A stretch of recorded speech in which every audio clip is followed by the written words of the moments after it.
नमस्कार, news state देख रहे हैं आप। मैं हूं आपके साथ अंजीत। सबसे बड़ा मुद्दा में आज बात करेंगे, आखिर जश्न की बंदूक, मासूमों का कत्ल कब तक। लगातार हर्ष फायरिंग, मतलब खुशी के मौके पर गोली चलाना, लेकिन नशे में चूर होकर फायरिंग से न जाने अब तक कितनों की जान चली गई, कितने ही घरों के चिराग बुझ गए, न जाने कितने ही मायों की गोद सूनी हो गई। हर्ष फायरिंग को लेकर हाईकोर्ट से लेकर सुप्रीम कोर्ट तक ने सख्त आदेश जारी किए हैं। शादी समारोह में हथियार ले जाने पर पाबंदी लगाई गई है, लेकिन तमाम नियम कानून बने उसके बाद भी हर्ष फायरिंग रुक नहीं रही है और न ही हर्ष फायरिंग से हो रही मौतें थम रही हैं। सवाल यह है कि आखिर क्यों लोग शादी विवाह या फिर खुशी के मौके पर गोली चलाते हैं। क्या गोली चलाने से समाज में इज्जत बढ़ जाती है? क्या शराब के नशे में चूर होकर गोली चलाने से सामाजिक प्रतिष्ठा में चार चांद लग जाता है? इसी बात पर आज हम चर्चा करेंगे। हमारे साथ तमाम खास मेहमान भी जुड़ेंगे, लेकिन सबसे पहले एक रिपोर्ट गोरखपुर से आई है, दिखाते हैं आपको। यहां एक रिसेप्शन में शराब के नशे में एक शख्स ने गोली चलाई और एक बच्चे की लाश गिर गई।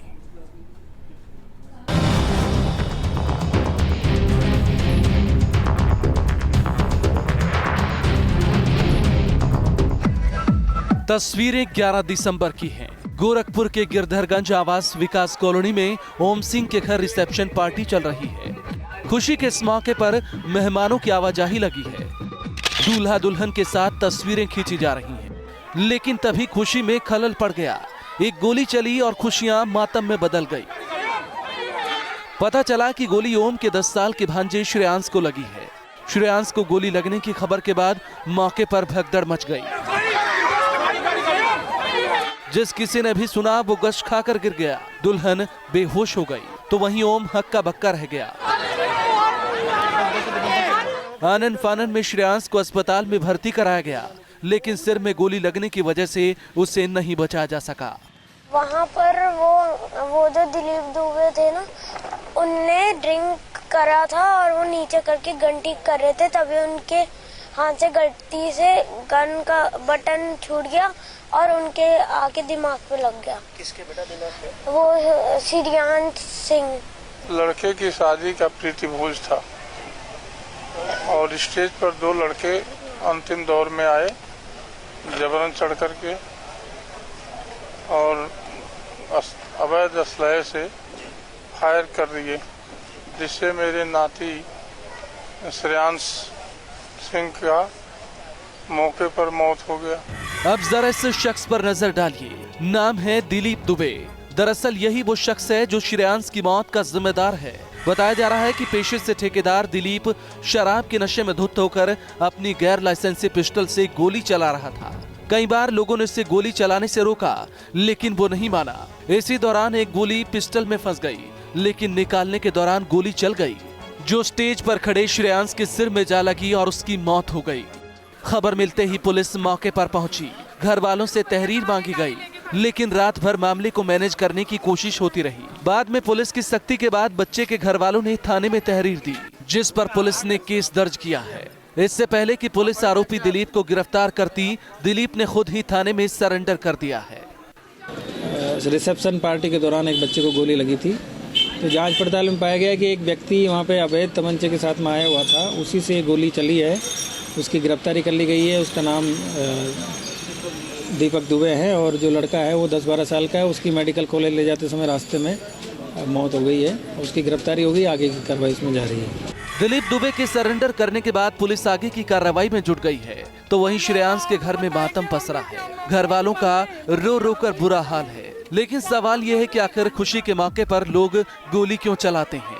क्या गोली चलाने से सामाजिक प्रतिष्ठा में बढ़ोतरी होती है? गोरखपुर से दीपक श्रीवास्तव, न्यूज स्टेट, उत्तराखंड, उत्तर प्रदेश। तो जश्न की बंदूक, मासूमों का कत्ल आखिर कब तक? यह खास शो आपके लिए है और ये शो 1 घंटे का है। अगले 1 घंटे में हम इसी पर चर्चा करेंगे और आपसे आपकी राय भी जानेंगे। आप भी अपनी राय इस खास शो के जरिए पहुंचा सकते हैं, दर्शकों तक भी और हमारे तक भी। ऐसे में न्यूज स्टेट के कुछ अहम सवाल हैं जिन पर आज हम चर्चा करेंगे, एक एक करके आपके सामने रखते हैं। सुप्रीम कोर्ट की सख्ती के बाद क्यों नहीं लग रही है हर्ष फायरिंग पर लगाम? क्या जश्न में गोली चलाने से सामाजिक प्रतिष्ठा बढ़ती है? जश्न में गोली चलाना कहां की बहादुरी है? क्या हर्ष फायरिंग रोकना सिर्फ पुलिस प्रशासन की जिम्मेदारी है? क्या हर्ष फायरिंग के लिए पुलिस प्रशासन ही जिम्मेदार है? जश्न में खून खराबा रोकने के लिए क्या एक समाज को पहल नहीं करनी चाहिए? तो कानून और नियम तो बहुत हैं, लेकिन शायद उसका पालन नहीं हो पाता है। ज्यादा बातचीत करने के लिए मेरे साथ वीपी त्रिपाठी जी हैं, रिटायर्ड आईपीएस अधिकारी हैं, इलाहाबाद से जुड़ रहे हैं। इसके अलावा मेरे साथ प्रोफेसर जटाशंकर त्रिपाठी जी हैं, समाजशास्त्री हैं, गोरखपुर से जुड़ रहे हैं। इसके अलावा मेरे साथ अभिषेक शर्मा, हमारे संवाददाता मेरठ से, और साथ ही रतीश त्रिवेदी कानपुर से जुड़ रहे हैं। आप सभी का स्वागत है। सबसे पहले वीपी त्रिपाठी जी, अगर मैं आपके पास आऊं, मैं पढ़ रहा था कि 18 फरवरी 2016 का एक शासनादेश है। उस शासनादेश में लिखा हुआ है कि हर्ष फायरिंग अगर कोई करता है तो थाने का थानेदार जिम्मेदार होगा, जिस शस्त्र से किया गया है उसका स्वामी जिम्मेदार होगा, उसको रद्द कर दिया जाएगा। फिर भी हर्ष फायरिंग रुकती नहीं है, मासूमों का कत्ल लगातार जारी है। ऐसा क्यों होता है? इस पर रोक क्यों नहीं लग पा रही है? देखिए अंजित, आप बिल्कुल सही बात कह रहे हैं। और ये आज ऐसी स्थिति आ गई है कि चाहे कोई खुशी का मौका हो, शादी हो, ब्याह के अतिरिक्त तिलक से लेकर के विजय जुलूस हो या तमाम छोटे धार्मिक फंक्शन हो, सब जगहों पर हर्ष फायरिंग एक अनियंत्रित रूप से होनी शुरू हो गई है। और इसको, जैसे आपने कहा कि कहीं कहीं इसको जो लोग जाते हैं वो अपनी प्रतिष्ठा भी बनाए हुए हैं कि हमारी प्रतिष्ठा की भी बात है। और अधिकांश लोग शराब पी करके इस तरह के आयोजनों में फायरिंग करते हैं, और अपने को जो फायर करते हैं वो या तो ठेकेदार या शराब पीने वाले या इस तरह के वहां उस क्षेत्र के दादा किस्म के ही लोग हुआ करते हैं जो इस तरह की फायरिंग करते हैं जी। तो मैं ये कहना चाहता हूं कि ये कानून जो आप 2016 का बता रहे हैं, जो सर्कुलर शासनादेश हुआ है जी, इसके अलावा भी इस पे समय समय पर आदेश हुए हैं कि अगर इस तरह की कहीं घटना होती है तो उसमें तत्काल मुकदमा दर्ज किया जाए। और जैसा कि 302 में इसमें मुकदमा दर्ज होना चाहिए, क्योंकि जो धारा 302 है उसमें जो क्लास 4 है उसमें यह है कि अगर कहीं इमिनेंट डेंजर है लाइफ को और वहां ऐसी फायर की जाती है और आदमी जान रहा है कि यहाँ फायरिंग करने से कोई मर सकता है, तो 302 का अपराध बनता है। और 302 के अपराध में उसके खिलाफ कार्यवाही की जानी चाहिए। और जहां पर आप बता रहे हैं कि जैसे आदमी को रोका जा रहा है फिर भी वो फायर कर रहा है, इसका मतलब उसकी जानकारी के बावजूद वो फायर कर रहा है, तो उसमें 302 तो अपने आप बन रहा है। मैं ये कहना चाहता हूं कि अगर जहां डेथ होती है ऐसे मामलों में 302 पर अभियोग दर्ज होना चाहिए। और आज जो हमें बताया गया, मैं जहां तक मैंने जानकारी की है, तो उसमें होता यह है कि अगर लाइसेंसी असलहे से करते हैं तो पुलिस वाले बाद में उसको 304 में तरमीम करके चार्जशीट लगाते हैं। तो मतलब जो है अमाउंट वीपी त्रिपाठी जी, मैं माफी चाहता हूं, आपको बीच में रोक रहा हूं, क्योंकि आपको ज्यादा जानकारी है पुलिस लॉ की, इसलिए आपसे जानना चाहेंगे। जो शासनादेश है उसमें जिक्र किया गया है कि जो व्यक्ति शस्त्रों का प्रयोग प्रदर्शन हेतु अथवा जनता के लिए भय व्याप्त करने का काम करता है, उसके लिए लाइसेंस की शर्तों एवं आयुध अधिनियम 1959 एवं आयुध नियमावली 1962 की सुसंगत धाराओं में तत्कालीन निरस्त करने हेतु विधिक कार्रवाई अमल में लाई जाए, एफआईआर भी दर्ज कराई जाए। लेकिन इसमें जो धाराएं आप बता रहे 302 या कड़ी कार्रवाई का ऐसा जिक्र नहीं, अगर इसको थोड़ा सा बता पाए, ये है क्या? हाँ, मैं इसमें ये बताना चाह रहा हूं आपको कि जो मुकदमे इसमें दर्ज हो रहे हैं 302 में दर्ज होते हैं, अगर इसमें नाजायज असलहा से कोई तमंचे या किसी अन्य चीज से फायर करता है तो 25 आर्म्स एक्ट के अंतर भी उसमें मुकदमा दर्ज होता है। अगर कोई लाइसेंस सी असलहा अपना प्रयोग करता है तो उसमें आर्म्स एक्ट के लाइसेंस की कंडीशंस के अंतर्गत मुकदमे दर्ज करके उसका लाइसेंस जो जमा करे, उसका असलहा जमा कर लिया जाता है और लाइसेंस निरस्त करने के लिए जिलाधिकारी को थाने से तत्काल रिपोर्ट प्रेषित की जाती है और उसका जो असलहा जो है वो जब्त कर लिया जाता है, उसका लाइसेंस निरस्त कर दिया जाता है। ये प्रोविजन है। और सामान्यतया अगर जहां इस तरह घटना होती है, मुकदमा दर्ज होता है, तो पुलिस जो है उसका लाइसेंस निरस्त कराने की कार्रवाई तत्काल करती है। ठीक है। और लेकिन इन सारे के बावजूद भी अभी इस पर नियंत्रण नहीं हो पा रहा है। ये बात आपकी सही है। मैं आता हूं वीपी त्रिपाठी जी, और आगे आपसे मैं ये सवाल करूंगा कि क्या नेताओं के रसूख के आगे, ठेकेदारों के रसूख के आगे पुलिस कमजोर पड़ जाती है, शायद इसीलिए कार्रवाई नहीं होती। इससे पहले मैं रुख करना चाहूंगा जटाशंकर त्रिपाठी जी का, समाजशास्त्री है, गोरखपुर से जुड़े हुए हैं। जटाशंकर जी, कब तक हम पुलिस को कोसते रहेंगे, कब तक हम ये कहते रहेंगे कि थानेदार इसके लिए जिम्मेदार हैं? हमारी सामाजिक जिम्मेदारी क्या है? किसी भी शादी में अगर गोली चलती है, किसी की मौत होती है, तो कहां कहां पुलिस जाएगी, कहां कहां कार्रवाई करेगी? हमारी कितनी सामाजिक जिम्मेदारी है? निश्चित तौर पर नमस्कार। मैं सबसे पहले तो ये बताना चाहूँगा कि गांधी जी की देश में स्वराज के मानने वाले, स्वराज को अपनाने वाले ऐसे देश में लाइसेंस और बंदूक की ज़रूरत ही क्या है? और बंदूक और लाइसेंस है भी तो उसके बीच में शराब की ज़रूरत क्या है? अगर बंदूक और शराब दोनों पर अगर पाबंदी लगाने की बात सोची जाए, और आप जानते हैं कि पूर्वांचल जैसी जगह पर या जो उत्तर प्रदेश का, उत्तर भारत का जो कल्चर्स है, उसमें दिखावेपन के बहुत जोश होता है। एक छोटी सी एक सामाजिक अध्ययनों के आधार पर आप देखिए, एक छोटा सा काम करने वाला आदमी जैसे ही नौकरी पाता है, जैसे उसके पास पैसा आ जाता है, तुरंत पहले वो गाड़ी खरीदता है पड़ोस के समाज को दिखाने के लिए। तुरंत उसके बाद वो कुर्सी और घर बनाता है। उसके बाद उसकी सोशल स्टेटस में वो पैसा रखने की बात बाद में रखता है। तो क्या सामाजिक रूप से हम जिम्मेदार हैं कहीं ना कहीं इसके लिए? निश्चित तौर पर मैं वही कहना चाहता हूं कि जो स्टेटस है, स्टेटस सिंबल इस प्रकार से होते जा रहे हैं दिखावेपन का, कि लोग अपने आप को, और उसी स्टेटस सिंबल का नतीजा ये है कि कोर्ट के आदेश के बावजूद भी, कोर्ट का तो ये भी आदेश है कि किसी भी आप सरकारी दफ्तर में भी आप पिस्टल लेके नहीं जाएंगे, जबकि जब भी टेंडर पड़ते हैं उस समय सभी ठेकेदार पिस्टल लेकर के अंदर जाते हैं। अस्पताल में, रेलवे स्टेशन पर, सामाजिक मार्केट में, कहीं पर भी देखिए खुलेआम लोग अपने पिस्टल को, ना कि ओनली पर रही हो, आप देखिए पुलिस भी होल्डर्स के अंदर रिवॉल्वर न रख करके, ठीक है, कुछ मैं आपके पास फिर से आऊंगा जटाशंकर जी, और आपसे पूछूंगा कि ऐसी घटनाओं पर लगाम लगाने के लिए कैसे लोगों को जागरूक किया जाए और इसके लिए क्या करने की जरूरत है। लेकिन अभिषेक, आपके पास आना चाहेंगे। पश्चिमी उत्तर प्रदेश में आप हैं इस वक्त, मेरठ में, और मेरठ में तो खास तौर पर इस तरह की घटनाएं सामने लगातार आती रहती हैं, फायरिंग की, गोली चलने की।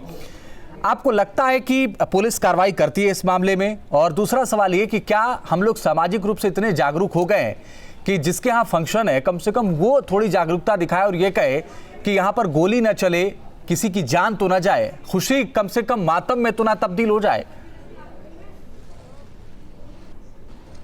देखिए अंजित, बहुत बड़ा सवाल आपने किया। और पहले बात तो मैं ये बता दूं, इसमें पुलिस का कोई लेना देना नहीं है। पीपी त्रिपाठी साहब भी 94-95 में यहाँ एसपी सिटी थे। जो ये एरिया जहाँ मैं खड़ा हूँ और जो मेरा अनुभव पत्रकारिता का यहाँ कहता है, एक दबंग और 99.99% शस्त्र लाइसेंस अधिकारियों पर दबाव रहता है नेताओं का कि बना दीजिए, चाहे वो उधारी में लेकर, EMI पर लेकर, अपनी जो आम कानपुर से ले ले, कलकत्ता से ले ले सरकारी रिवाल्वर हैं, चाहे चलाना ना है, चाहे सुरक्षा मानक ना हो। और जिस तरीके की दबंगई का ये इलाका है, शराब पीने के बाद, ठीक कहा उन्होंने बीपी त्रिपाठी ने कि शराब के सेवन के बाद जिस तरीके से ये फायरिंग होती है, इसमें एक तो घराती का जो भी आयोजन करता है उसका रोकना बड़ा मुश्किल है, क्योंकि यहाँ बात बात में नाराज़गी होती है। बारात को संभालना, मेहमानों को संभालना, ऐसे में आदमी को खुद ही सोचना पड़ेगा। लेकिन इतना ज़रूर है कि अभी 3 दिन पहले मेरठ में घटना हुई है, दूल्हे के भाई को गोली लग गई, डीजे पे डांस करने को फायरिंग हो रही थी, कुछ पता नहीं है, सुरक्षा के कारणों का ज्ञात नहीं है कि गोली आप हवा में चला रहे हो, बिजली के तार ऊपर हैं, उसमें गोली टकराएगी, बाउंस बैक करके किसी के भी सिर पे लग सकती है। और लाइसेंस धड़ाधड़, हालांकि पिछले 4 साल से लाइसेंस बनाने में उत्तर प्रदेश में खासी कमी आई है। वो भी कमी इसलिए आई है कि हाई कोर्ट के निर्देश थे, बिल्कुल खिलाड़ियों को छूट थी कि उनका पूरा मेजरमेंट करके ये लाइसेंस बना दे। सामाजिक चेतना के बिना अंजीत, इस पे पुलिस के कंधों पर बंदूक रख के चलाना बेहद मुश्किल है। पुलिस इसको कतई नहीं रोक पाएगी। बिल्कुल अभिषेक, महत्वपूर्ण बात आप कह रहे थे। लेकिन वीपी त्रिपाठी जी, अभिषेक हमारे संवाददाता, उनका यह कहना है कि वाकई पुलिस के कंधों पर रख के बंदूक नहीं चलाई जा सकती। लेकिन अगर 2-4 कार्रवाइयां बड़ी हो जाती, जैसे इसी शासनादेश में वीपी त्रिपाठी जी जो शासनादेश 18 फरवरी 2016 का, उसी शासनादेश में शामली की एक घटना का जिक्र किया गया है। शामली के घटना में चुनावी जीत के बाद हर्ष फायरिंग हो रही थी। इस दौरान एक 8 साल के बच्चे की मौत हो गई। आरोपी एक विधायक था। अब उस मामले में अगर कार्रवाई होती और वो नजीर पेश की जाती तो शायद इन घटनाओं पर रोक लगती। इस पर जवाब आपसे लूंगा, लेकिन मेरे साथ मिर्जापुर से एक हमारे दर्शक जुड़ गए हैं। निखिल, स्वागत है आपका। अपनी आपकी राय। सर, इसमें राय है कि आप लोग जो भी उठाए हैं, मुद्दा उठाया, बहुत अच्छा है। और सबसे बड़ी बात है कि आपने जो महीना, ये भी शुरुआत महीना इसी समय से चालू होता है। सारे जितने भी फंक्शन होते हैं, शादी विवाह होते हैं, और भी एनीवे कोई बहुत सारे फंक्शन है। इस समय अगर आप लोग इसे तुल पकड़ाइएगा या इसके ऊपर अच्छे ढंग का कोई कानून रखा जाए, पाबंदी रखा जाए, तो ये बेटर होगा। और आप लोग सबसे अच्छा, तो हम लोग अगर चाह भी लें एक छोटे कस्बे से कि हम इसे रोकना चाहते हैं, तो कैसे रोकेंगे? कोई जरिया नहीं। आज हम टीवी के सामने बैठे थे, इसको देखे और आपका नंबर लगाए थे कि सर इस जगह से रोकने, आपके जरिए से हम लोगों को, ये आपने पूछने के जैसे हम लोग को राय लेने वाली बात की, ये भी ठीक है।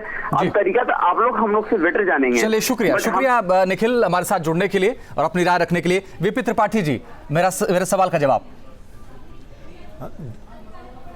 देखिए अंजीत, आपने बहुत ही महत्वपूर्ण प्रश्न उठाया है कि जितने जैसे विजय जुलूस का हवाला दिया गया है, वहां अगर इमीडिएट एक्शन हुआ होता और मुकदमा दर्ज करके उनको जेल भेजा गया होता तो शायद, और लाइसेंस निरस्त करके एक सख्ती की गई होती तो निश्चित रूप से उसका इफेक्ट पड़ता। सामान्यतया जो विवाह शादी और जो विजय जुलूस होते हैं वो नेताओं के विजय जुलूस निकलते हैं या नेता स्टेशन पर पहुंचते स्वागत में लोग पहुंचते हैं। ऐसी जगहों पर सामान्यतया ये फायरिंग कर देते हैं और जुलूस में सामान्यतया फायरिंग करने की ऐसी टेंडेंसी बन गई है जिसको कंट्रोल करना पुलिस पॉलिटिकल दबाव के कारण करने में अक्षम सा फील करती है या संकोच बहुत ज्यादा करती है। बिल्कुल ठीक बात है। मैं आता हूं वीपी त्रिपाठी जी, दोबारा आऊंगा। और भी बहुत सारे महत्वपूर्ण सवाल हैं और इसीलिए आज हम ये शो 1 घंटे का कर रहे हैं ताकि आपकी भी राय और दर्शकों की भी राय हम तक पहुंच पाए और प्रदेश की जनता ये देख पाए कि आखिर कैसे इसे रोका जाए। सुशील हमारे साथ देहरादून से एक दर्शक जुड़ गए। सुशील जी, आपकी राय जानना चाहेंगे।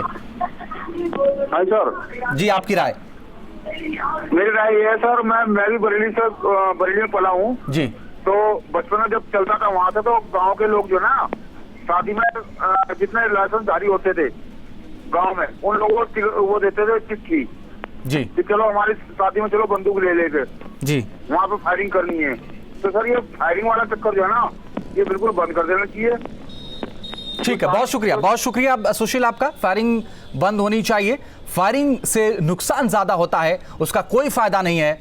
मासूमों की मौत हो रही है और हम ये सवाल पूछ रहे हैं कि आखिर कब तक। बठिंडा से हमारे साथ हरविंदर फोन लाइन पर जुड़ गए हैं। हरविंदर, बहुत स्वागत है आपका। आपकी राय जानना चाहेंगे। नमस्कार सर। जी नमस्कार जी, हरविंदर बोल रहा हूँ बठिंडा से। जी, राय सर आपकी। जी, राय मैं ये रखना चाहता हूँ, जहाँ पर जो आपने आज मुद्दा उठाया है, ये बहुत अच्छी बात है आपकी। हमारे बठिंडा में पिछले कुछ दिन पहले कुलविंदर कौर की मौत होती है। बिल्कुल ठीक बात है जी। और उस शादी, जो रात को शादी थी, कुलविंदर कौर की मौत होती है। सुबह उसी पैलेस में फिर से एक शादी होती है और उस शादी में फिर से फायरिंग होती है।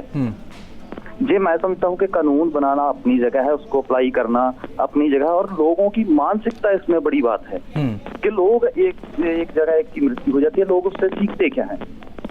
बहुत बहुत शुक्रिया, लेकिन आपने बहुत बड़ा सवाल छोड़ दिया यहाँ पर कि जो घटनाएं होती हैं मुझसे सबक नहीं लेते हैं। जटाशंकर त्रिपाठी जी, घटनाओं से हम सबक नहीं लेते हैं। बहुत अच्छा जिक्र कर रहे थे एक दर्शक, उन्होंने कहा कि रात में शादी थी, गोली चली, मौत हो गई, फिर अगले दिन शादी थी और फिर वहां पर फायरिंग हुई।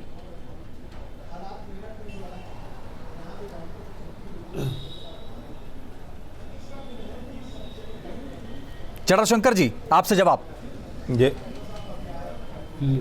लोग इस बात को जानते हैं कि भारत के लोकतंत्र की कानून की दशा क्या है। हमारी स्थिति अब तक के रिकॉर्ड के अनुसार, अगर पीछे 10 सालों में या पीछे 5 सालों में अब तक इस हत्या के आरोपियों को कड़ी सी कड़ी सजा, मतलब भारत देश के और प्रदेश के अंदर या प्रोसिक्यूशन जुडिशरी का जो रोल है, वह रोल अगर कड़ा हो जाए, फास्ट ट्रैक पर अगर हम लोग इसको लेके चले जाएं, तो निश्चित तौर पर डर नाम का जो एक वातावरण है, धीरे धीरे हमें पैदा करना पड़ेगा। वह डर सिर्फ इस लोकतंत्र में कानून ही हमारे जुडिशरी के पास ही बचा हुआ है, जो जुडिशरी इस कानून को दबाव बना कर नहीं, कानून तो बहुत है जटाशंकर जी, कानून तो बहुत है, लेकिन कानून मानता कौन है? वही सवाल ये है कि कानून तो बहुत है, कानून मानता कौन है? कह रहा हूँ कि प्रोसिक्यूशन को हार्ड ट्रैक, प्रोसिक्यूशन को फास्ट ट्रैक पर जाकर, मुझे ये भी लगता है कि आप जैसे समाज सेवियों को आगे आना चाहिए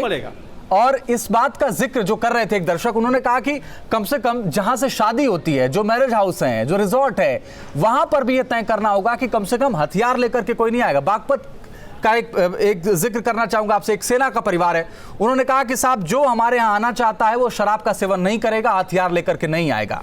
जो लोग शराब का सेवन करना चाहते हैं, जो हथियार चलाना चाहते हैं, वो शादी बिना आए। एक रिपोर्ट के जरिए हम आपके सामने भी रखेंगे। लेकिन रतीश, हम आपके पास आना चाहेंगे। कानपुर एक बहुत बड़ा शहर है, बहुत तमाम लोग वहां पहुंचते हैं, लेकिन क्या ऐसी घटनाओं को रोकने के लिए लोग दिलचस्पी दिखाते हैं क्या, चाहे वो पक्ष के लोग हों या वहां पहुंचने वाले लोग हों? देखिए अंजित, बिल्कुल, अगर आपने पूछा है तो मैं आपको बता दूं, 2 इंसिडेंट जो अभी कुछ दिन पहले के हैं। 10 तारीख को कानपुर में दावते वलीमा जाजमऊ क्षेत्र में, चकेरी थाना क्षेत्र के अंतर्गत होता है, हर्ष फायरिंग में एक शख्स वहां पर मौजूद होता है, उसके जबड़े में गोली लगती है। अति उत्साह या यूँ कहा जाए कि प्रतिष्ठा वाली बात, उसको दिखाने के लिए हर्ष फायरिंग होती है और उसके बाद एक शख्स घायल होता है, जान उसकी बच गई। दूसरी एक इंसिडेंट ये कि जिस शादी में मैं खुद गया था, दूल्हे के स्टेज पर जाकर के नशे में धुत एक सत्ताधारी दल का नेता पहुंचता है और वहीं से फायरिंग करता है। ये किस तरीके का नशा है? नशे के साथ हर्ष को दिखाने का ये तरीका किस तरीके से जायज़ तो कतई नहीं है। ये एक बड़ा मुद्दा है। कुछ हमारे साथ कानपुर के युवा हैं जो अपनी राय देना चाहते हैं। आप लोग ये बताइए कि हर्ष फायरिंग होती है, जब आप लोग जाते होंगे, देखते होंगे हर्ष फायरिंग होती है, उसको किस तरीके से देखते हैं आप लोग? क्या है, इतना उत्साह हो जाता है कि आप लोग फायरिंग पे उतर आते हैं? लोग फायरिंग होती है, लेकिन फायरिंग का नशा जब होता है जब से समाजवादी सरकार है, समाजवादी सरकार में इतने लाइसेंस हो जाते हैं कि हमारी पुलिस जो हमारी सुरक्षा करती है, एक पुलिस 100 आदमी में भारी होती, और पुलिस के पास आज की डेट में असलाह कम है और आम आदमी के पास ज़्यादा है। आम आदमी के पास ज़्यादा है। आप क्या कहना चाहेंगे? हर्ष फायरिंग क्यों, मतलब क्या हर फायरिंग करके ही हर्ष दिखाया जा सकता है? नहीं, कहने को फायरिंग करके हर्ष दिखाने नहीं जरूरत है, लेकिन ये दिखावे के ये लोग फायरिंग करते हैं। कहते हैं कि मैं ज़्यादा ऊंचा हूँ, तो दिखावे ऊंचे कारण ये फायरिंग करते हैं। सिर्फ किस लिए ये जो हर्ष फायरिंग होती है, ये मतलब क्या किस लिए होती है? शोशेबाजी होती है क्या? बस दिखावा होती है कि मेरे पास राइफल है, मेरे पास तमंचा है, बस कर दिया फायरिंग। गलत चीज़ है वो चीज़। लोगों की जान चली जाती है इसमें। लोगों को सोचना चाहिए। आप लोग युवा हैं, क्या सोचते हैं जब ऐसी घटनाएं सामने आती हैं? देखिए, खुशी जाहिर करना बहुत अच्छी बात है, लेकिन खुशी आपकी खुशी की वजह से अगर किसी दूसरे को प्रॉब्लम होती है तो इस खुशी से कोई फ़ायदा नहीं है। तो कम से कम कानपुर के युवाओं का तो ये मानना है कि हर्ष फायरिंग करना कतई जायज़ नहीं है और इसमें लोगों की जान जाती है। अक्ल का इस्तेमाल किया जाना चाहिए। फायरिंग, हर्ष में फायरिंग कतई जायज़ नहीं है, इसको बिल्कुल ठीक नहीं कहा जा सकता। मैं दोबारा आऊँगा रतीश आपके पास, लेकिन एक दर्शक ये कह रहे थे कि जब से समाजवादी पार्टी की सरकार आई है तब से लाइसेंस बहुत ज़्यादा दिए गए, लेकिन हाईकोर्ट की सख्ती के बाद लाइसेंस पिछले 4 सालों में बहुत कम दिए गए हैं और उनमें बहुत जांच हुई है, बहुत सख्ती बरती गई है। अभिषेक, एक बार फिर से आपके पास आना चाहेंगे। सामाजिक तौर पर चाहे वो मैरिज हाउस के लोग हों, चाहे शादी करने वाला घराना हो, वहाँ लोग पहुँचने वाले हों, आम तौर पर जब तक ऐसे लोग दिलचस्पी नहीं दिखाएंगे इस बात पर कि शादी में किसी तरीके की फायरिंग ना हो, किसी भी ऐसे खुशी के आयोजनों में फायरिंग ना हो, तब तक आपको लगता है कि ये सब रुकने वाला है? जी बिल्कुल, देखिए तब तक रुकने वाला नहीं है। और रंजीत, आज की स्थिति यह है कि आप किसको रोकेंगे, किसको समझाएंगे? बड़े बुजुर्गों की बात ना तो आज तो कोई सुनता है, ना ही किसी के कहने के लायक कोई रहा है। जिनके पास कानून का पालन करने की बात है, मैंने पुलिस की बात की, लेकिन जब पुलिस पब्लिक पार्टी में जाती है, अपनी पार्टी में जाती है, तो चाहे दरोगा हो, इंस्पेक्टर हो, रिटायर्ड सीओ हो, उनके यहाँ भी खुलेआम ऐसी फायरिंग होती है। और मेरठ, सहारनपुर, मुजफ्फरनगर, गाजियाबाद, बुलंदशहर, बागपत, ऐसे कई आंकड़े हैं और कैसी घटना है जो पुलिस वालों के खुद के घर में हो गई हैं। तो जब तक खुद से इनिशिएटिव नहीं लिया जाएगा, और एक सबसे बड़ा सवाल यह है कि ये लाइसेंस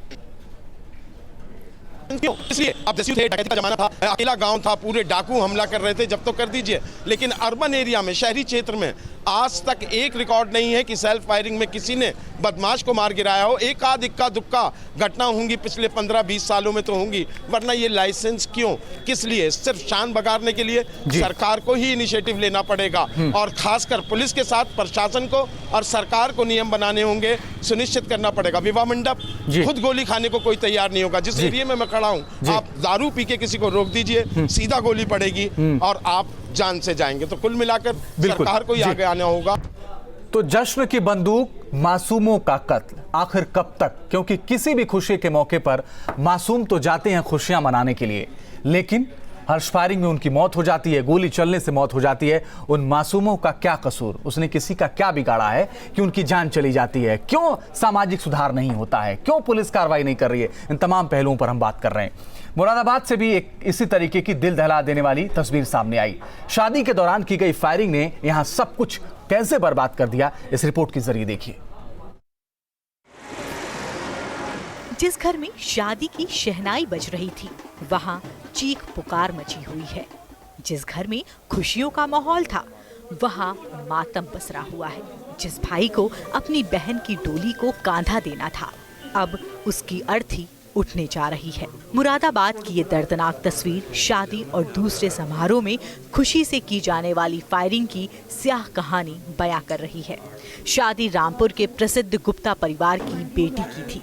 शादी के लिए एक बड़े होटल को बुक किया गया था। जबरदस्त इंतजाम किए गए थे, लेकिन ये सारे इंतजाम उस वक्त फीके पड़ गए जब शादी के दौरान की गई फायरिंग में दुल्हन के भाई ऋषभ गुप्ता को गोली लग गई। तो मैं भी कल उस शादी में मौजूद था और शादी में मौजूद होने के बाद बस मैं सभी लोगों को ढूंढ ही रहा था, मिल रहा था, तभी ये खबर आई कि साहब उसके बाह में गोली लगी है। ऋषभ को तुरंत अस्पताल ले जाया गया, लेकिन डॉक्टरों ने उसे मृत घोषित कर दिया। ऋषभ की मौत ने खुशियों को मातम में बदल दिया। हम लोग करीब 11:15 बजे का मामला था, तो तुरंत ही वहाँ हम साई अस्पताल आए। साई अस्पताल पहुँचते पहुँचते उन्होंने चिकित्सा परीक्षण करने के बाद बताया कि उसकी मृत्यु हो चुकी है। इतनी बड़ी घटना के बाद भी मामले की रिपोर्ट दर्ज नहीं कराई गई। वहीं पूरे मामले में पुलिस का रवैया भी बेहद लापरवाही भरा नजर आ रहा है। मामले की जानकारी होने के बाद भी पुलिस तहरीर का इंतजार कर रही है। इसमें हर्ष फायरिंग की वजह से ऋषभ गुप्ता नाम के लड़के की मौके पर मौत हो गई है। इसमें अभी तक कोई तहरीर पुलिस के पास नहीं आई है। जैसी तहरीर आती है आगे की कार्रवाई सुनिश्चित की जाएगी। शादी और दूसरे समारोह में फायरिंग पर पूरी तरह से प्रतिबंध है। सुप्रीम कोर्ट ने भी फंक्शन में फायरिंग पर पाबंदी लगाई हुई है, लेकिन मुरादाबाद की ही तरह पुलिस के लापरवाही भरे रवैये की वजह से फायरिंग का सिलसिला जारी है। मुरादाबाद से bureau report, news state, Uttarakhand, Uttar Pradesh. तो मुरादाबाद में दुल्हन के भाई की ही मौत हो गई उस फायरिंग में, और पुलिस मामला दर्ज नहीं कर रही थी। पुलिस पर भी लापरवाही का आरोप है, और घर वाले भी इसलिए बचते हैं ताकि घर के लोगों को जेल हो जाएगी, इसलिए वो बचते हैं कि कम से कम मामला दर्ज ना हो। लेकिन ये इस तरीके की जिम्मेदारी से बचना अपराध है, कानून इसके खिलाफ है, और उनके खिलाफ भी कार्रवाई होनी चाहिए जो लोग बचते हैं। रतीश हमारे संवाददाता लगातार कानपुर से बने हुए हैं। रतीश, हम उस दिन का इंतजार क्यों करते हैं कि जब ऐसी घटनाएं सामने आ जाएं? उसके पहले हम सचेत क्यों नहीं हो पाते हैं?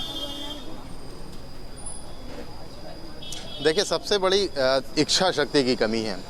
कानून सख्त है, उसका इम्प्लीमेंटेशन कौन कराएगा? पुलिस ही इच्छा शक्ति नहीं दिखा पाती है कि ऐसा काम किया जाए। 10 तारीख की जो बात मैं बता रहा हूँ कि कानपुर में दावत वलीमा में एक गोली चलती है, हर्ष फायरिंग में जबड़े में फंस जाती है, जान बच गई। लेकिन जब पुलिस पहुँचती है तो पता चलता है कि एक सत्ताधारी दल के जो महासचिव रह चुके हैं पार्टी के, उनके घर में शादी थी, इसलिए पुलिस पहुंचती है।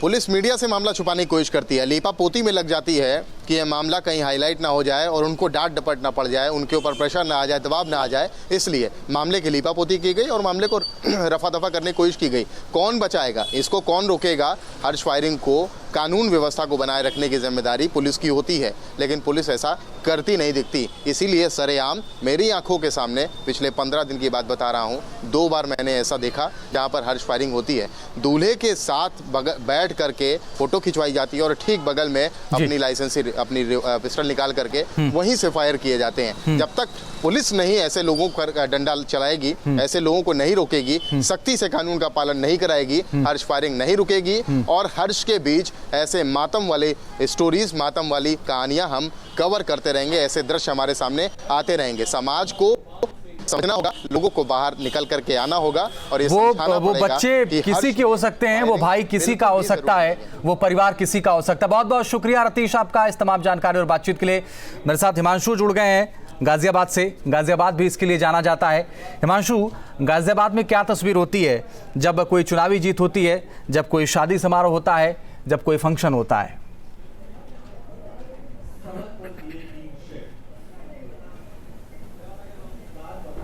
देखिए अंजित, सबसे पहले अगर मैं आंकड़े आपको बताऊं तो गाजियाबाद के पिछले 3 साल के अगर आंकड़े उठाते हैं हर्ष फायरिंग के, तो अब तक 75 लोगों की जान हर्ष फायरिंग ले चुकी है। और यही वजह है कि गाजियाबाद अपने आप में, जिला गाजियाबाद जो नाम पड़ा है क्राइम सिटी की वजह से पड़ा है, और यहाँ पर वर्चस्व की बहुत ज़्यादा लोग पहल करने की वजह से इस तरह की हर्ष फायरिंग करते हैं, अपने आप को दबंग दिखाने के लिए, अपना वर्चस्व साबित करने के लिए। और शादी विवाह की हम बात करें या किसी भी तरह के प्रोग्राम की बात करें तो वहाँ पर गनर साथ लेके चलना, नेताओं के साथ जो गनर होते हैं, और फिर शादी ब्याह में जो माहौल होता है उसमें ये दिखाने के लिए कि हम यहाँ के दबंग लोग हैं, हम बाहुबली नेता हैं यहाँ के, तो वहाँ पर फायरिंग की जाती है। और उसी के तहत हर्ष फायरिंग के जो लोग शिकार होते हैं, वहाँ पर वो जो माहौल होता है वो मातम का माहौल में तब्दील हो जाता है और एक जान वहाँ पर चली जाती है। सबसे बड़ी बात होती है जो कानूनन ये बात कही गई है कि हर्ष फायरिंग नहीं की जा सकती है, उसके बाद भी ये हर्ष फायरिंग जो की जाती है इसमें पुलिस की एक अहम भूमिका रहती है, क्योंकि पुलिस तैनात तो रहती है वहां पर। वीआईपी जो शादी होती है वहां पर भी हर्ष फायरिंग देखने को मिलती है, लेकिन वो सत्ता में मगरूर लोग होते हैं जो हर्ष फायरिंग करते हैं और पुलिस भी कुछ नहीं बिगाड़ पाती। 2 मिनट और हमारे साथ आप इंतजार करिए, हम 2 मिनट बाद आपके पास लौट रहे हैं। तो आपके साथ बहुत सारे युवा हैं, उनसे भी बात करेंगे और उनसे जानने की कोशिश करेंगे कि इसको रोका कैसे जाए, क्योंकि ये आंकड़े बहुत भयावह हैं कि 3 साल में 75 लोगों की जान चली गई हर्ष फायरिंग में। मेरे साथ डॉक्टर कविता ढींगरा जुड़ गई हैं, मनोवैज्ञानिक हैं लखनऊ से।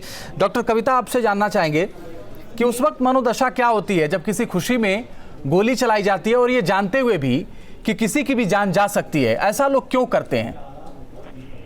जनरली आज के डेट में क्या हो गया, नीड से ऊपर चीजें बढ़ गई हैं। पहले नीड होती थी रोटी, कपड़ा और मकान, अब उनकी जरूरत है, अब ईगो सेटिस्फाइड करने के लेवल पे पहुंच गई है। अपने आप को अलग दिखाना, दूसरों से अलग अपनी पहचान बनाना, ऐसा अपने आप को प्रेजेंट करना कि लोग हम एक यूनिकली लेंगे, हम बहुत अलग से नहीं। लेकिन ये जानते हुए भी ये कौन सी पहचान है कि किसी, अभी गोरखपुर से जो मामला है कविता जी, उसमें जिसने गोली चलाई उसके भांजे की जान चली गई जी। बट हाँ, वही मैं कह रही हूँ कि सिर्फ एक दिखावे के चक्कर में कि हम अलग लगे, हम 4 लोगों से अलग दिखे, इसके चक्कर में वो ऐसा स्टंट करते हैं। उन्हें लगता है कि हम बहुत डिफरेंट दिखेंगे और उसी में कहीं ना कहीं वो गलतियां हो जाती हैं जो हमारी जिंदगी भर के लिए नुकसानदायक हो जाती हैं। कह सकते हैं कि हमारे लिए एक बोझ बन जाती है कि हमने इतनी बड़ी गलती। इसके लिए शराब कितनी जिम्मेदार है?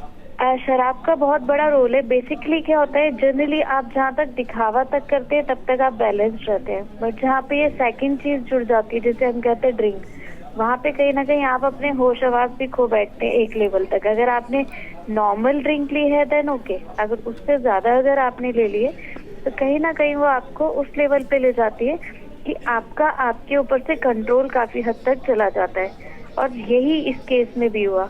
उनने एक तो फायरिंग कर रहे थे, दूसरी बात उनने ड्रिंक भी करी हुई थी, तो कहीं ना कहीं उनका कंट्रोल उन पे से हट गया और वो मिस फायरिंग हो गई। चलिए, बहुत बहुत शुक्रिया कविता ढींगरा जी हमारे साथ जुड़ने के लिए, हमसे बातचीत करने के लिए। वीपी त्रिपाठी जी, बहुत देर बाद आपके पास आ रहा हूं, माफ करिएगा, मगर क्या किया जाए? बहुत सख्त रूप से आप बहुत संक्षेप में समझना चाहेंगे। मकसद सिर्फ इतना है कि मासूमों की जान ना जाए, कैसे रोका जाए इसको? देखिए अंजित, अभी पुलिस की मजबूरियों को आपके सभी वक्ताओं ने बताया, मैंने सुना जी। वास्तव में जो सत्ताधारी या वो पॉलिटिकल या बड़े लोग होते हैं, उनके वसूल और बचत के आगे पुलिस जिन फंक्शंस में मौजूद भी रहती है वहां भी कार्यवाही नहीं करती। इसीलिए शासन ने जो अभी सर्कुलर जारी किया उसमें थाना की जिम्मेदारी निर्धारित करी, थानाध्यक्ष के खिलाफ कार्रवाई। तो ऐसे मामलों में निश्चित रूप से अगर घटना हुई है, लोग रिपोर्ट नहीं लिखा रहे हैं, अगर सही बात है तो पुलिस को प्रयास करके मुकदमा उसमें दर्ज करना चाहिए और कार्रवाई करनी चाहिए। और अगर ऐसा नहीं थाना कर रहा है तो थाने के खिलाफ भी कार्रवाई होनी चाहिए, क्योंकि ये केवल आपके कहने से कि समझाने से और जागरूक करने से नहीं होगा। ये एक पहलू हो सकता है जागरूक करना, लेकिन कानून का सख्त इम्प्लीमेंटेशन बहुत जरूरी है। यहाँ कानून को लोग बड़े हल्के से लेने लगे हैं। यही जब तक सख्त एक्शन नहीं होगा, जब तक बड़े लोगों के खिलाफ कार्रवाई नहीं होगी। जब एकाधिक ऐसे तो मामले कम से कम सामने आए जहां पर पुलिस नजीर पेश करे। के विजय जुलूस या जैसे नेताओं के जुलूस निकलते हैं, उनके जीत के जुलूस हो गए या और जगहों पर, वहां तो असलहा अलाउ इसलिए नहीं होना चाहिए कि वहां पुलिस रहती है, सुरक्षा उनको वो स्वयं दे सकती है। तो ऐसे में धारा 144 के अंतर्गत जिला मजिस्ट्रेट को सारी पावर्स हैं। ठीक है, मैं बीपी त्रिपाठी जी आपके पास आ रहा हूं, दोबारा आपके पास आऊंगा। प्रोफेसर जटाशंकर त्रिपाठी जी मैं आपके पास आऊंगा, लेकिन सोनीपत से एक दर्शक मेरे साथ जुड़ गए हैं, उनसे बात करते हैं। प्रमोद जी बहुत स्वागत है, रखिए अपनी राय। धन्यवाद सर आपको स्वागत करने के लिए। जी अपनी राय रखिए सर। प्रमोद जी आपको आवाज मिल पा रही है? हाँ जी हेलो। प्रमोद जी अपनी राय रखिए आप। सर मेरी राय ये है, सबसे पहले तो जो जिसके पास समारोह है, जिसके घर में शादी है। जी हेलो, मैं सुन रहा हूं, आप बोलिए। हाँ सर मैं ये कहना चाह रहा हूँ। आप बोलिए, आपको सब लोग सुन रहे हैं, बोलिए आप। सबसे पहले तो जिसके घर में शादी है या समारोह है या कोई फंक्शन वगैरह है, जी ठीक सर जी, उन्हीं आदमियों को सबसे पहले ये कहना चाहिए कि कोई भी घर में बंदूक या कोई राइफल वगैरह लेकर जाना नहीं चाहिए। घर का जो मेन मेंबर है उसको सबको रोकना चाहिए, भाई मेरे घर पे ऐसा कुछ नहीं होना चाहिए। जी चलिए, शुक्रिया हमारे साथ जुड़ने के लिए प्रमोद आपका। प्रोफेसर जटाशंकर त्रिपाठी जी भी लगातार बने हुए मेरे साथ गोरखपुर से। प्रोफेसर जटाशंकर जी, इसके लिए क्या पहल होनी चाहिए? बार बार तमाम सवाल उठ रहे हैं, तमाम सवालों के जवाब भी आ रहे हैं, मगर असल पहल क्या होनी चाहिए कि मासूमों की जान ना जाए। और इस वक्त हम आपको बता दें कि गोरखपुर में जिस बच्चे की मौत हो गई हर्ष फायरिंग में, उसके ताऊ जी मेरे साथ फोनलाइन पर जुड़ गए हैं। मैं जानता हूं आप लोगों के लिए बहुत मुश्किल वक्त है, लेकिन ऐसा क्या हो गया था कि बच्चा सामने आ गया और उसे बचाया नहीं जा सका?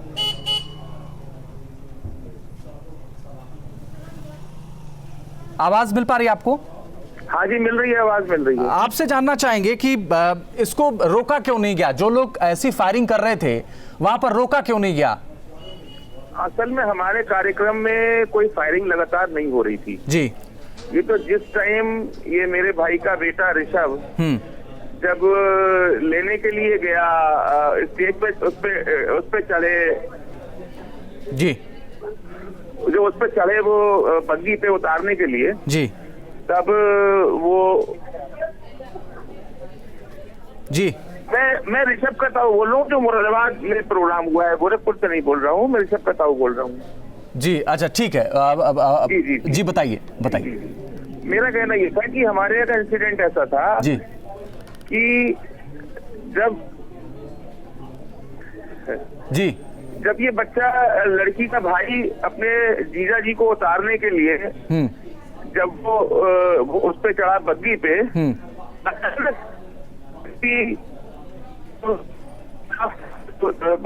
लोग थे वो अपना खुशी मनाने के लिए और ये दिखाने के लिए कि मैं शादी बहुत आपके मतलब शामिल हूँ और बहुत खुश हूँ, उसने खुशी में उसने हर्ष फायरिंग की।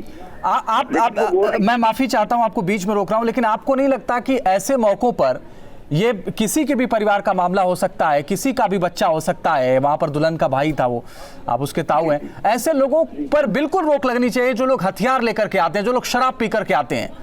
बिल्कुल बिल्कुल, देखिए आपकी आज हमारे यहाँ तीजे का कार्यक्रम था जिसमें कम से कम 1500 लोग आए थे जी। 1500 लोगों के सामने बात किया है कि आज से हम तो भाई मिलकर और ये कोशिश करेंगे कि किसी शादी में अगर हर्ष फायरिंग होगी तो उसमें फायरिंग नहीं होने देंगे और सामने से को रोकेंगे जी। लोग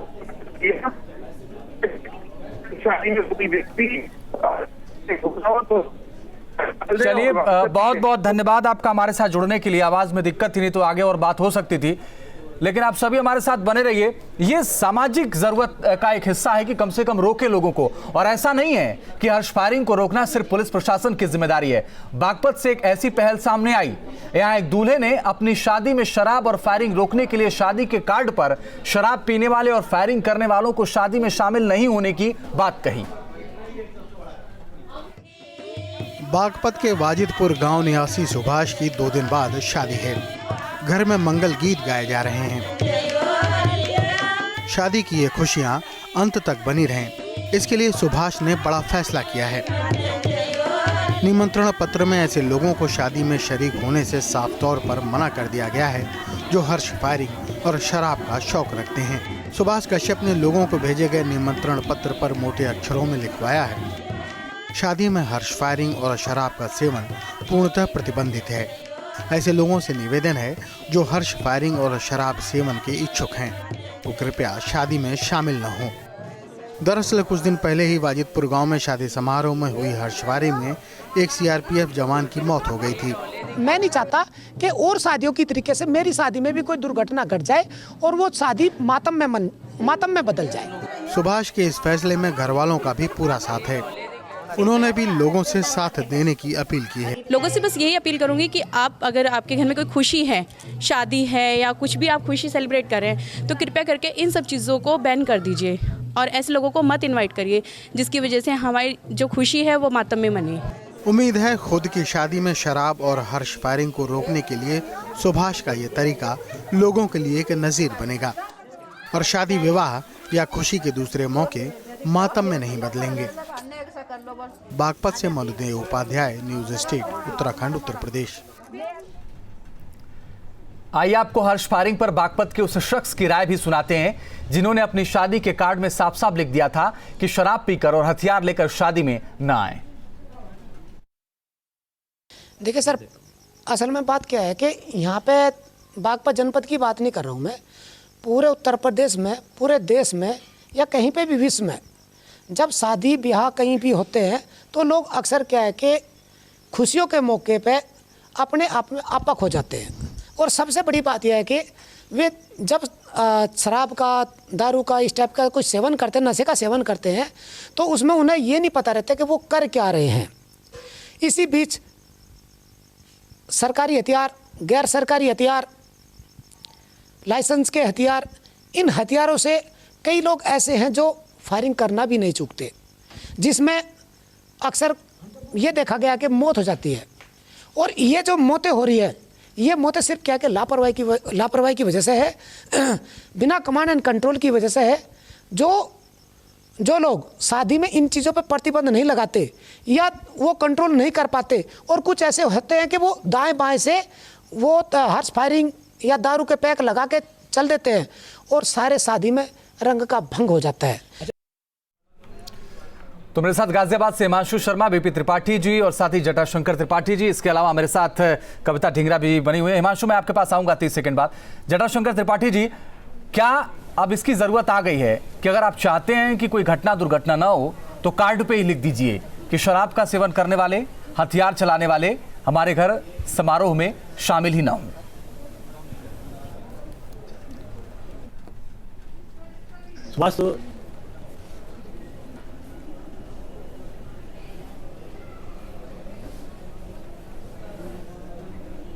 सुभाष, आवाज नहीं आ रही। सुभाष कश्यप ने जो फैसला लिया है जी, उस फैसले से बेहतर कुछ फैसला हो ही नहीं सकता। देखिए, इसके अलावा जितने भी शादी समारोह और गेस्ट हाउस और जितने भी मैरिज हॉल्स हैं, उसमें साफ तौर पर बाहर बड़ा बड़ा बोर्ड में हाई कोर्ट के आदेश के बाद साफ लिखा हुआ है कि 10 बजे के बाद डीजे आप बंद कर दीजिए और हमारे इस समारोह स्थल पर फायरिंग करना या हथियार लेकर के आना मना है। देखिए, इसके बावजूद भी लोग हथियार लेकर के अंदर चले जाते हैं। क्या इस सामाजिक पहल में एक ही बाराती, एक ही हथियार ले जाने वाला और उसके अलावा जो अन्य बाराती हैं, क्या इस बात का इंतजार करते हैं कि किसी की हत्या या किसी दुर्घटना होने के बाद हम फिर सचेत होंगे? इसमें हर सामाजिक, मैं तो ये कहता हूं कि आप जैसे सामाजिक लोगों को भी आगे आना चाहिए और एक पहल करनी चाहिए। इसके लिए लोगों को जागरूक करना चाहिए कि जी आप खुशी मना रहे हैं और परिवार में एक व्यक्ति की जान चली जाए, किसी मासूम की जान चली जाए, ये कौन सा समारोह है? ये कौन सी खुशी है? ये माध्यम से कहना, मैं आऊंगा एक बार फिर से जटाशंकर जी आपके पास, लेकिन हिमांशु आपके पास आना चाहेंगे। आपके साथ तमाम युवा हैं, इसको लेकर के लोग वर्चस्व की बात मानते हैं, इसको दबंगई मानते हैं, इसको इज्जत की बात मानते हैं, और जो आंकड़े आपने दिए बहुत भयावह हैं। 3 साल में 75 लोगों की मौत हो जाए, ये कौन सी इज्जत, कौन सी खुशी?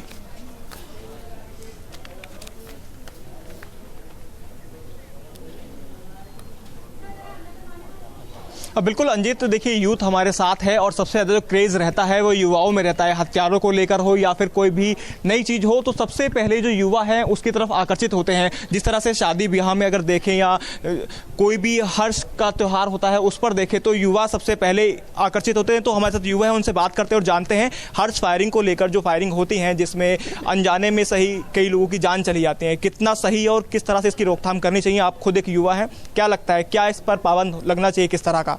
जी बिल्कुल, इस पर पाबंदी लगनी चाहिए और किसी भी हर्ष उल्लास में, किसी भी फंक्शन में आपका ये मतलब नहीं है कि आप फायरिंग ही करके अपना सब हर्षोल्लास जायज़ करें। और सब बहुत सारे इसके ये हैं, आप नाच सकते हैं, कूद सकते हैं, कुछ भी हो, शादी ब्याह में ये सब चीज़, शराब एक मेन कारण है। युवा ज़्यादातर देखें, ये यूथ है वो बहुत ज़्यादा हर्ष फायरिंग के अंदर फायरिंग करता नजर आता है और उन्हीं के हाथ से कुछ ऐसा हो जाता है जिसमें अनजाने में लोगों की मौत हो जाती है। तो युवाओं को क्या कहना चाहेंगे? आप खुद एक युवा हैं।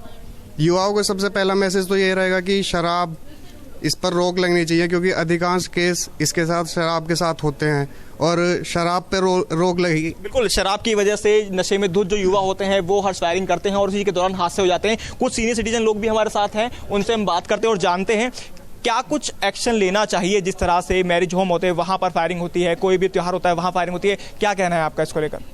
देखिए, मैं सबसे पहले धन्यवाद करना चाहता हूँ न्यूज़ स्टेट का कि कम से कम ऐसी चर्चाओं को लेकर के आज हमारे शहर में आए हैं आप लोग। मैं चाहता हूँ कि जिसको भी निमंत्रण दिया जाए, कम से कम निमंत्रण कार्ड पर ये लिख दिया जाए कि कोई भी शराब पी करके व्यक्ति नहीं आएगा, कोई हथियार लेकर के हमारे कार्यक्रम में नहीं आएगा। तो इस पर काफ़ी रोक लग जाएगी और ये सबसे बड़ा पहल होगी कि हथियार वालों को नो एंट्री होनी चाहिए कार्यक्रम में, क्योंकि उसका भी नुकसान होता है और किसी की भी जान जा सकती है उसकी थोड़ी सी खुशी के कारण। तो हम ये नहीं चाहेंगे कि उस कार्ड पे भी जो निमंत्रण दिया जाता है उस पर भी स्पष्ट लिख दिया जाए कि हथियार वालों का प्रवेश निषेध है। बिल्कुल साफ है, एक बहुत अच्छा इन्होंने सुझाव दिया है कि कार्ड पर भी ये मेंशन कर दिया जाए जिनके पास हथियार है वो हथियार लेकर शादी में ना आए। इससे बहुत जो लोग जिनके पास हथियार हैं वो काफ़ी ज़्यादा इस कार्ड पर पढ़ने के बाद ऐसा नहीं करेंगे। और भी जो डॉक्टर हैं हमारे साथ, एक डॉक्टर हैं, उनसे हम बात करते हैं क्योंकि तमाम लोग इनके पास आते हैं। हर्ष फायरिंग पे प्रतिबंध लगना चाहिए और हथियार अंदर आना अलाउ नहीं होना चाहिए और सरकार को इसमें सख्त कदम उठाने चाहिए। बिल्कुल, सरकार को भी सख्त, ठीक है बेमाशु, सरकार को सख्त कदम उठाना चाहिए, खुद भी जागरूक होना चाहिए, ये महत्वपूर्ण है अपने आप में। वीपी त्रिपाठी जी, आपको क्या लगता है, बहुत संक्षेप में जानना चाहेंगे 30 सेकंड में, आपको क्या लगता है कि जो कानून है वो पर्याप्त? जी आप बोल लीजिए सर। हाँ, मैं देखिए अंजीत, मैं ये कहना चाहूंगा कि सबसे पहले इसमें जरूरत है कि जितने भी जनप्रतिनिधि चुन करके आ रहे हैं उनके साथ जो लोग लगे रहते हैं उनके ऊपर लगाम लगाने की जरूरत है और जो पार्टी सत्ता में हो या जो उनके वरिष्ठ हैं उनको ये जरूर इस तरह का इंस्ट्रक्शन दे देना चाहिए कि इस तरह की अगर हरकत आपके साथ लोग करते हैं तो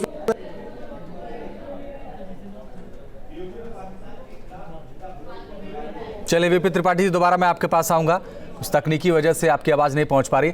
लेकिन वीपी त्रिपाठी जी, प्रोफेसर जटाशंकर त्रिपाठी जी, एक अहम सवाल यह है कि कब तक ऐसे मासूमों की जान जाती रहेगी और कब तक हम ये बैठ के बहस करते रहेंगे?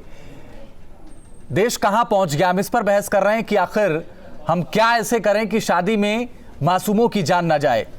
कैसे ये खत्म होगा?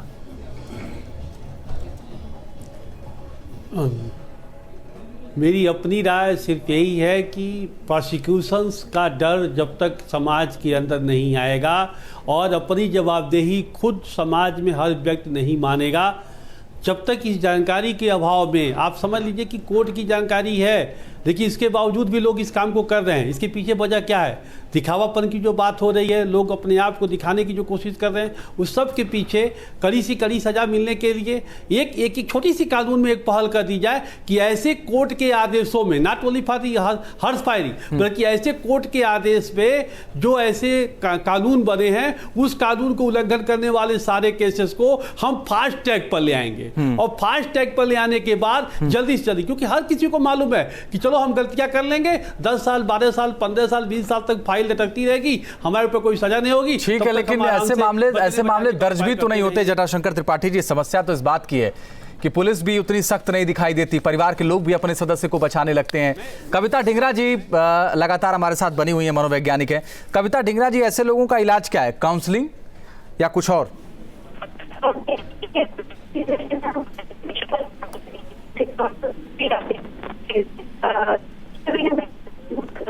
कविता जी, मैं रोकना चाहूंगा, दोबारा आपके पास आऊंगा, लेकिन हिमांशु एक 10 सेकंड में इसका जवाब कि पुलिस मामले दर्ज करती है फौरन ऐसे मामलों में, या फिर पुलिस टालने की कोशिश करती है?